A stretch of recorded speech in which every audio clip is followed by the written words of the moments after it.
Welcome to World Gyan. So let's talk about routing in the Angular.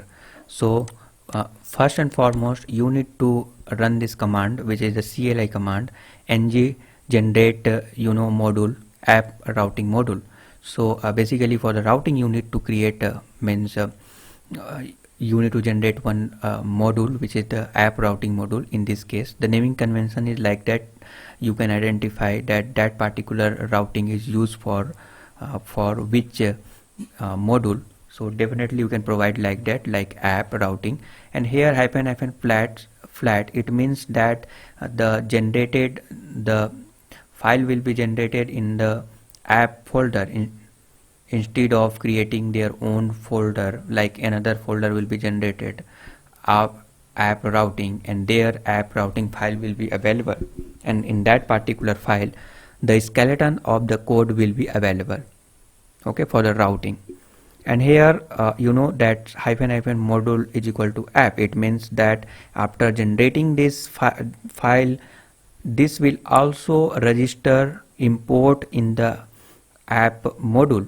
So you know that if you go to the app routing module, then you can see here app module, then you can see here that the app routing module is imported here.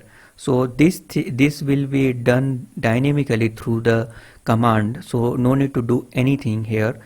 So this is make the development faster, because no need to do anything.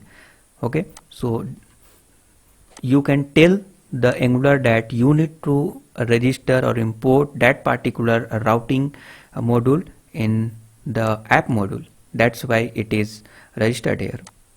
So well, it's very interesting. Now if you will go to the app routing module, here you will notice that from the Angular route, the routes and the router module, two thing is imported, and basically two thing is used here in the ng module decorator. In the ng module decorator, you can see here that in the import section the router module is available, and for routes are available. It means this route is the array of the object where you can provide all the object in an array, and whatever path or navigation means routing if you want to provide, you can easily provide here.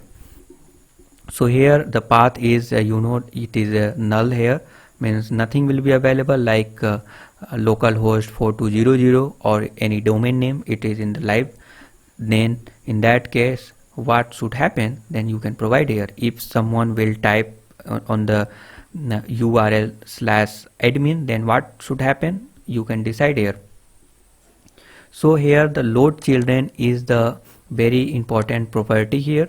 So load children, what it is doing, that it is loading their children's. It means here the lazy loading functionality is imported, because as you know that in the Angular application, if you will not provide any lazy loading, then if the application will load first time, then all the module and component, everything will be load once. So this will be definitely slow down the loading.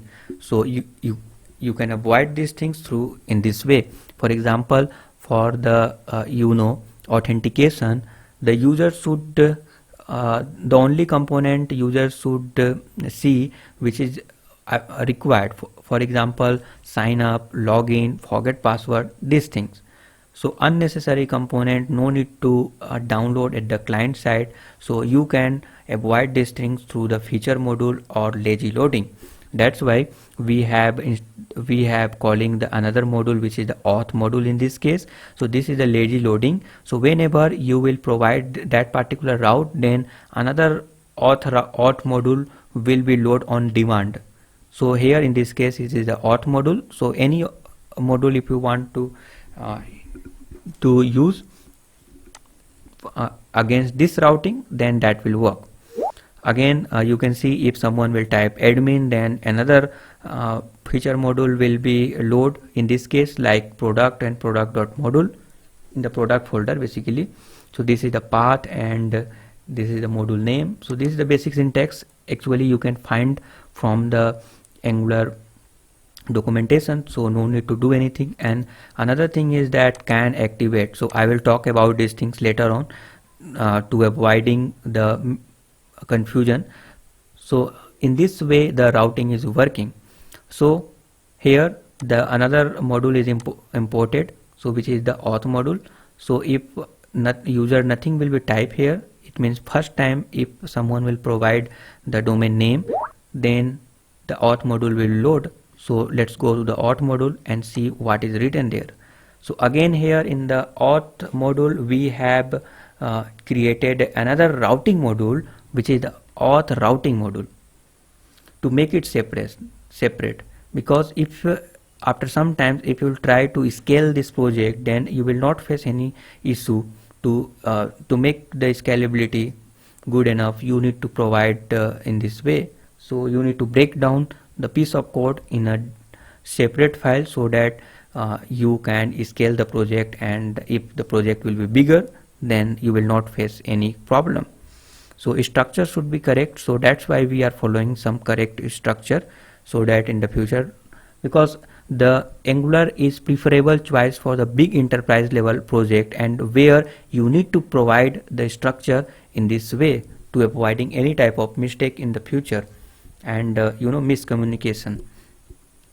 So in the auth routing.module.ts you can see again the path is slash. It means whatever path is in the auth routing, after that if you will provide that particular path, then what should happen? Then in this case login component will load, and if someone will provide slash sign up, then sign up component will load. So I hope you understand. And here you will also notice that in the constructor the console log is available. So what it is doing is, as you know that any class in any class, when the constructor will be the first time the function will load, which is the constructor. So definitely you can provide anything here. So once the class will this class will load, then the constructor function will be called first time. Okay, so here the console.log will provide you the information that navigation, after navigating the routing, the correct module or correct routing module is called. So in this way you can identify that you are in the right track. So definitely you can use in this way to debug. So if path will be like that, then the login component is open. As you can see here, if you will run the ng run command, ng serve command, then the project will be open in the browser. So if you will provide slash sign up, then this sign up component is loading here. If you will provide nothing here, then a login component will load. Why? Because as you can see that login is loaded. Why? Because we have provided here, accordingly that is working. And if you will notice that all these things are happening within a certain section, which is here. As you can see that this is the body, in the body is the app root. You can see here that navbar is available, and then some container, and within that container the login component is it's loaded. So it means that if you will go to the app component.html, if you will notice we are providing here the router outlet. So basically what router outlet is doing, that whatever component will load on that particular routing after the navigation, then that will load here in this place, means after in this place here. So that particular component will be appended here. So definitely whenever you want to load any component, any section, any particular section or area on the DOM, then you need to provide the router outlet. So this is the very important. So I hope you understand. The flow is very simple. First and foremost you need to generate the routing module. Once the routing module will be generated, then you need to register at the app routing, means any module, where whatever module you are using, register. and after that you also need to provide the router outlet. These things anywhere means in this case this is the app component.html. So if you can provide here, then that routing will be happen within this division. Means that whatever functionality should happen after navigating the routing will be happen in this particular division. So in this way the routing is working. I hope you understand.